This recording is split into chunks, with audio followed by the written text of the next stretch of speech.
Bundys Garage, Bundy here. I'm here with Eric Cook, the host and creator of Eric the Car Guy. We're at SEMA, Las Vegas, Nevada, 2015. And this guy's yelling. Well, we can be louder. Yep, we can be louder. But yeah, Eric, nice to meet you. Pleasure to meet you, John. It's a pleasure. Drove up here from California. Am I not supposed to call you John? Am I supposed to call you Bundy? You call me Bundy, you can call me John, you can call me... You tell me, Bundys Garage. what moniker would you like, sir? I guess Bundy. All right, Bundy. Great to meet you. It's the only my mom calls me Jonathan, and then my real friends call me Bundy. But we got to do the handshake at the same time. Nice to meet you, Bundy. Nice to meet you, Eric. Awesome. Riverside, California. Riverside, California? Yep. Is that where you're based out of? That's where I'm out of. And what got you interested in doing what you do? I'm interviewing you now. Why don't we just turn the tables, and I'll just interview you. No, I mean, you, man, watching you. I got my first Acura when I was like 34, 33, and it broke down on me. I'm a GM guy, and What kind of Acura? it was Acura TL. Ooh. Yeah, Was it like a 99 to 2003 TL? Yes. You need a lot of my help, my friend. Have you sold it? I hope you sold it. Why? Worst car Honda ever made. Are you serious? I wouldn't lie to you about that. In fact, it's been great. just because you had it, that's why. But I'm telling you, those are my least favorite Hondas ever. I hate those cars. What's your most favorite one? That's a really tough choice because there are quite a few. But I like the Legends from about 1990 to 95. Love those cars. Okay. I currently have two Acura Vigors, which I also. Okay, I've seen your first one. I just and bought you got one last another week. one. Just last week. Okay. Just last week. And there's a real following for those. There is a real following for those, but there are not many of them around. They're hard to find parts for, so that's a little tricky. But yeah. Now they don't steal off of any other platform. It's just it's just the Acura Vigor. the Acura Vigor. That's Just it. the Acura Vigor. But this one's a 5-speed.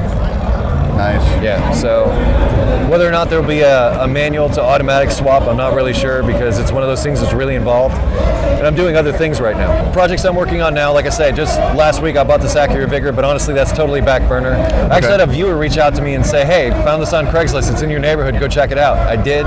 They wanted $500 for it. It was kind of rough. A California car, come to think of it. Okay. Body was in good shape, but it's the LS, no sunroof, so it's kind of but it did have the 5-speed, so that's why I jumped at 400, and they delivered it. It didn't run when I got it, so I took it in, started messing around with it, had an aftermarket security system wired in. I got rid of what it was? No, well, I got rid of all that and it still wouldn't start. Okay. Chased it around, found the clutch switch was bad, so I just bypassed the clutch switch, fired it right up, and it runs. $400 car delivered. Very happy about that. Now but like it's been in parts. Nothing. Absolutely nothing. I took a piece You won't even replace that clutch switch, huh? You'll just leave it the way it is, huh? Actually, probably, yeah. Because it starts. It starts, it runs. No, I mean, it'll start with the clutch not engaged or engaged, right? It can jump. Yeah, it can jump. But I'm the one who's going to be driving it. It's not going to go on the street. Okay. The only reason I got it, well, there was a couple reasons I got it running. I wanted to see if it could run, number one. But number two, I don't want to push it all around my shop. When I need to get something in there, it's just nice to be able to fire it up and move it out of the way. So right now, it's just now you've expanded too quite a bit. Oh my gosh. From your first videos to your second and your third videos, and now you're in this what it looks like a huge shop. You have a lift now. 3,000 square feet. Nice, awesome. I see all your cars in the background. But yeah, some of my cars are in the background. It's like, you know that scene in Willy Wonka where you walk in and they first see the chocolate factory? Yeah. You know, it's like, welcome to my wonderful place. You know, Gene Wilder singing. Yeah. That's what I feel like every time I walk into my shop. I wonder what I did to get here. It's just the most amazing thing.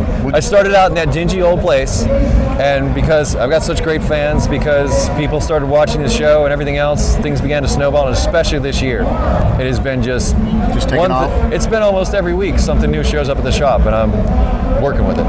But it's not going to waste. So definitely be jealous of me, but this is what I'm doing with this stuff. Fixing It Forward, are you familiar with it? Yes.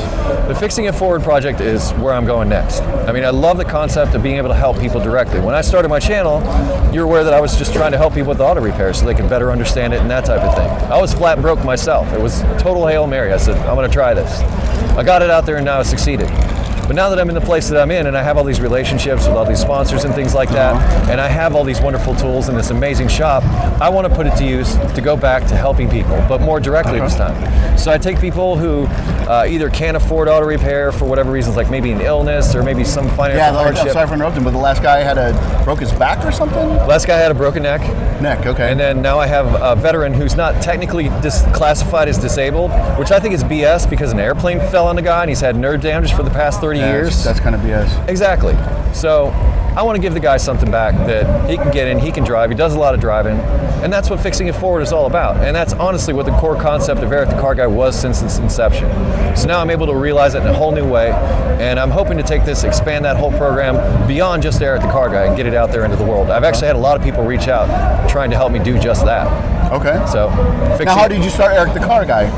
Eric the Car Guy started because way back when I was working at the dealership, I got kind of a little bit disillusioned working there, and I was kind of bored, kind of worn out. Okay. And I actually started out in art school. Not a lot of people know that, but I went to school for a Bachelor of Fine Arts. Yes, and you shot weddings and film. Well, yeah, so I found video production and producing videos is something that I really enjoyed. Okay. As a result, I just took that and ran with it. I said, okay, I've got video production skills, I've also got auto mechanic skills. If I take the two things and put them together, I might have a successful YouTube channel. Total Hail Mary. I just said, I'm gonna do this. Basically, like I said, I was flat broke. I was $36 away from the poverty line. I know that because I applied for food stamps. They said, you made $36 too much. I mean, talk about a kick in the teeth. And, you know, I got a wife and 2 young kids at home, so I have to do something. How old are your kids? My kids, well, actually 26, 10, and 12. Okay. Yeah, it's quite a spread. And a 6-year-old grandson. Nice. I know, right? As soon as I figure out... Because, I mean, watching your channel, I've never heard you mention your family or... It's not about my family. Your wife's never been on? No, that's my life. Eric, keep it separate? Eric the Car Guy is Eric the Car Guy. And your life is layered. My life is my life. Got it, okay. You know, because it's just like anybody else. I go to work. I just happen to go to work at that awesome shop and make repair videos. Okay. That's my job. Okay. So that being said, when I go home from my job, I'm there. Got it. But the Eric the Car Guy me is available to the public and all that kind of thing. But when I'm home, I like to hang with my family, my kids, and things like that. Okay. Pretty simple guy, actually. Now, did you ever think Eric the Car Guy would turn into this? I have my fingers crossed. Like when you started this, like, I'm going to be at SEMA in 2015. No, I never. Interviewing movie stars. No, I hadn't. Not at all. I mean, I just wanted to be successful enough to get away from that poverty line. You know, having that kind of stress, having that kind of just living that life day to day. That sucked. All I wanted to do was get away from that. Okay. Things kept going and ended up where they are, and I'm very grateful for that whole thing. But yeah, it's awesome. I had hoped. I mean, we all hope to be that in some way, but whether or not it happens, I mean, come on, it happens It happens so rarely. And I just feel so fortunate that I've had the fans that I've had that have helped support me into getting where I am now. Okay. And now I want to continue to give back to them in any way I can.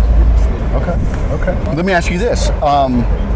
As your seminar this morning was about creating a successful YouTube channel, correct? Partly, yes. It was social media marketing and the YouTube space, basically. And majority on YouTube space? No, not at all. In fact, one of the things I encouraged in that was to branch out outside of YouTube and not just make YouTube your only thing. Okay. Reason being... Sorry. This is just my next question is, what would you recommend to someone starting off on YouTube? Well, first of all, I'd recommend that they consider it. Well, first of all, you got to come up with a cool name. But as soon as you come up with that cool name, the next thing I recommend is buying the URL, buying the .com or .net or whatever. In fact, all of them that go along with that name, even if you're not intent on getting a website initially. Okay. Reason being, say you become successful like I've become successful and you one day decide to develop a website. Well, you go to try to get a website and it might be purchased already. It might belong to somebody else. So in order to prevent that, start early. Because URLs are cheap on their own. Yeah, they are. But if somebody already owns one, then... They're pretty expensive. Yeah, and it would really suck to develop Eric the Car Guy and then want to develop a website and have to make it like the real ericthecarguy.com instead of ericthecarguy.com, something like that. You know what I'm saying? So from the onset, think of building a brand, not just a YouTube channel. If that's what you're intent on doing, if you're intent on making this your goal, your YouTube goal, think of it as a brand from the beginning and use it like that. Okay. Social media, incorporate that as well, because people may not necessarily find you on YouTube, but they may find you on Twitter. And then they come to realize that, oh, he's got a YouTube channel. So you do all these different things. I call it the social media octopus, where it just helps bring things in to your central brand, and you use that to help perpetuate everything. Facebook, Twitter, Instagram, Snapchat, whatever. Vimeo is another option, because YouTube, don't make YouTube your only option. Okay. Look for multiple streams of income anywhere you can, and that will help drive, well, that will help you buy new equipment and do the things you got to do, but it will also help drive your brand going forward, because it'll be available in more than one space. Yeah, and then when it comes to sponsorships, you could also say, hey, listen, I also have Excellent this newsmail, I have this email list that I have access to. I have all my Twitter followers. I'm really animate about not selling my email list, because those are my fans. They came to me. You know, if I'm going to sell them something, they'll get it through me. So it's a great way to deal with sponsors that can sponsor your videos and things like that is the way I would approach it. But personally, I avoid selling email lists because I hate that. I don't want. Who wants spam? Nobody wants spam. So don't sell their emails, but keep their emails and sell them. Do your own spam. They signed up for you. Wow, that was a big raindrop. It was trying to take me out, man.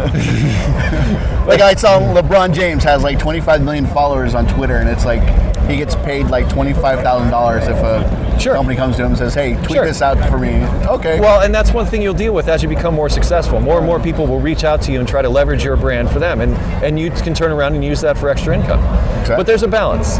I mean, you can't upset your audience. Your audience comes to expect a certain something from you, and you have to work towards that. So when other sponsors come in and want to change that direction a little bit to alter things to their way of thinking or to try and sell their products, you have to be careful doing that. First of all, does that happen to you? Oh, yeah. I call it managing opportunities. In fact, that's the bulk of what I do now. People reach out to me constantly asking me to help them promote this or show this product or do a review on this, especially since I started doing tool reviews. I'm inundated with requests to do these types of things. And anybody that's a successful YouTuber right now is going to have those kinds of things, those kind of people knocking on their door, without a doubt. Well, talking about YouTubers, what are some of the top guys you watch? I don't have time. You think it's funny? Well, I've seen you mention Brian's Mobile. You've mentioned Danner Scanner. They're my friends. Okay. Humble Mechanic's my friend. Engineering Explains my friend. And I just met Chris Fix, and we're friends now too. Now he's in Texas, right? No, Chris Fix is in New Jersey, I think. Okay, and you met Scotty Kilmer. I met Scotty Kilmer in Texas, yes. Okay. So yeah, we all pretty much know each other. Because, I mean, we're a very small peer group of people that are doing what we do. And being at the place where we're at, there's going to be times where the sponsors reach out and we all come together. I met Engineering Explained that way. I met Humble Mechanic that way. I met Scotty Kilmer that way. And I'm meeting Chris Fix because he's here at SEMA. Is he here right now? Yeah. Let's go find him. I can text him if you want. But yeah. Oh yeah. Forget about this guy. Let's go find Chris Fix. He's the one we want to talk to. No. I watched really. Chris Fix knows what the heck he's doing, man. He is awesome. I love that kid. Absolutely love him and what he's doing. I don't know what he looks like, but I've seen his videos. Yeah. He never appears in it.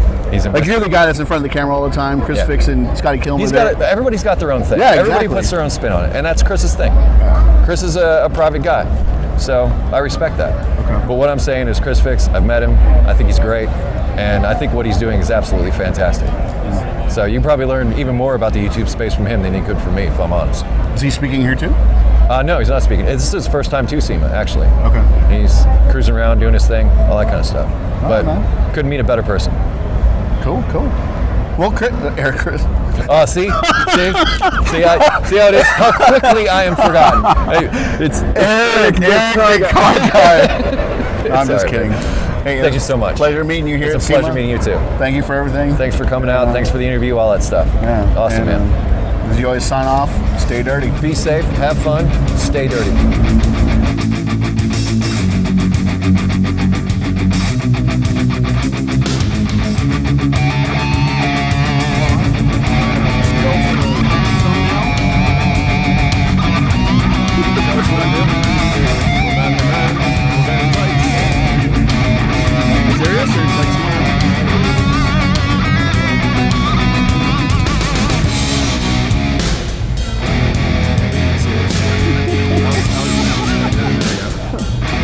Serious?